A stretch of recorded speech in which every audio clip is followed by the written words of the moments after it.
మచిలీపట్నం రఘురాం నగర్ ప్రజావేదిక నందు నియోజకవర్గ స్థాయి మాదిగల ఆత్మీయ సమావేశంలో కన్నా లక్ష్మీనారాయణ, లావు శ్రీకృష్ణదేవరాయలు పాల్గొన్నారు. టీడీపీ రాష్ట్ర అధికార ప్రతినిధి అధ్యక్షుడు రుద్రబోగు సురేష్ మాట్లాడుతూ మాదిగల చిరకాల ఆకాంక్ష ఎస్సీ వర్గీకరణ చంద్రబాబుతోనే సాధ్యమన్నారు.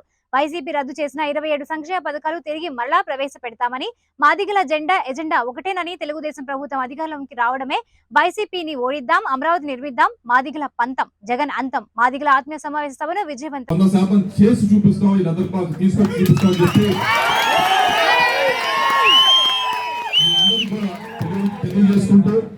ఏదైతే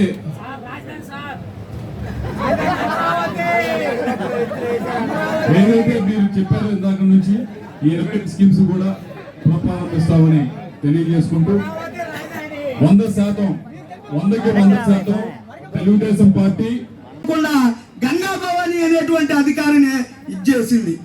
ప్రత్యక్షంగా ఈ సత్తెనపల్లి నియోజకవర్గంలో ఎంఆర్పీఎస్ చేసిన పోరాటాన్ని గుర్తు చేస్తున్నాను. మీకు ఎంఆర్పీఎస్ చేసిన పోరాటాన్ని గుర్తు చేస్తున్నాను. వేల్పూర్కు చెందినటువంటి చిలక లక్ష్మి అనేటువంటి ఒక మాదిగ ఆడబిడ్డ ప్రభుత్వ ఆసుపత్రిలో కడుపులు నొప్పి ఉందని వైద్యం చేయించుకోవడానికి వస్తే ఆ డాక్టర్ అమ్మ సరైనటువంటి వైద్యం చేయకుండా పేగు కట్ చేస్తే ఆసుపత్రిలోనే మన మాదిగ ఆడబిడ్డ ప్రాణాలు వదిలింది. ఆ చెల్లిని చంపినటువంటి డాక్టర్ని సస్పెండ్ చేయాలని ఎంఆర్పీఎస్ ఆధ్వర్యంలో హాస్పిటల్లో ధర్నా కూర్చుంటే అంబటి రాంబాబు ఆమె కంటికి రెప్పలాగా కాపాడి మాదిగ ఆడబిడ్డల ప్రాణాలు తీసినటువంటి ద్రోహి అంబటి రాంబాబు అని కూడా గుర్తు చేస్తున్నాను. మీకు తెలుసో లేదో, ఇక్కడే మన మాదిగ పల్లి ఉంది. సత్తెనపల్లి గడ్డ మీద మన మాదిగ పల్లి ఉంది.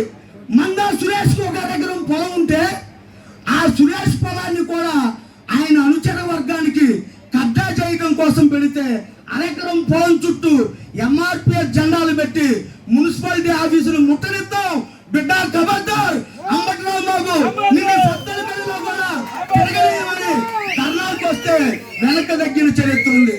మన కూతవేటు దూరంలో ఉంది. మన కూతవేటు దూరంలో రామకృష్ణాపురంలో మాదిగ బిడ్డలు చదువుకునే గురుకుల పాఠశాల ఉంది, బాలికల్ని. అక్కడ 100 మందికి పైగా ఆడబిడ్డలు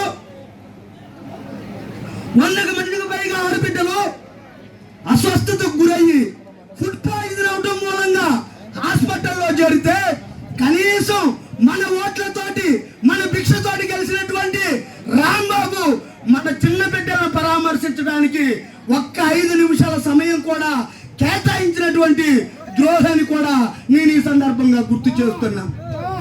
ఈ నేపథ్యంలోనే మాదిగ జాతి ప్రజలందరూ కూడా 2-3 విషయాలు గుర్తుంచుకోవాలి.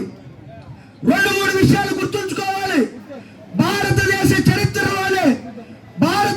చరిత్రలోనే కని విని ఎరగని రీతిలో 76 ఏళ్ల ప్రజాస్వామ్య చరిత్రలో ఒక అంటరాని కులమైనటువంటి మాదిగలు పెట్టుకునేటువంటి మీటింగ్ కి ఈ దేశ అత్యున్నత ప్రధానమైనటువంటి నరేంద్ర మోడీ గారిని ముఖ్య అతిథిగా తీసుకొచ్చి మన ఆరాధన నరేంద్ర మోడీ గారు ముందుంచిన గొప్ప చరిత్ర మన అన్న మందకృష్ణ మాదిగన్నకే దక్కుతుంది. ఈ దేశంలో 6000 కులాలు ఉన్నాయి.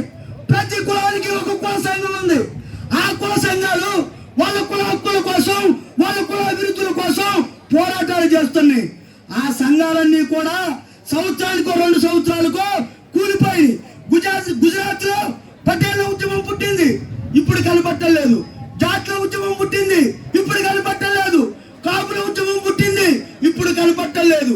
ఈ దేశ చరిత్రలో 30 సంవత్సరాలుగా ఏదన్నా చక్కు చెదరని కుల సంఘం పోరాటం నడుస్తుందంటే అది ఎంఆర్పీఎస్ మందకృష్ణ మాదిగలు నడుపుతున్న సంఘం అని కూడా నేను మీకు గుర్తు చేస్తున్నా.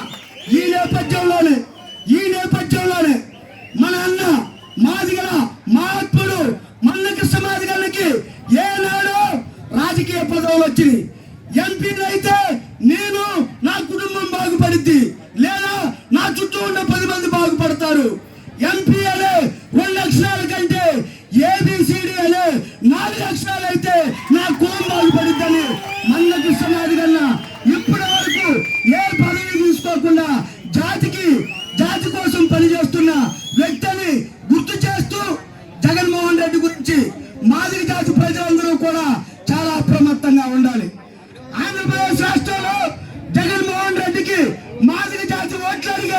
రైతుల హక్కులే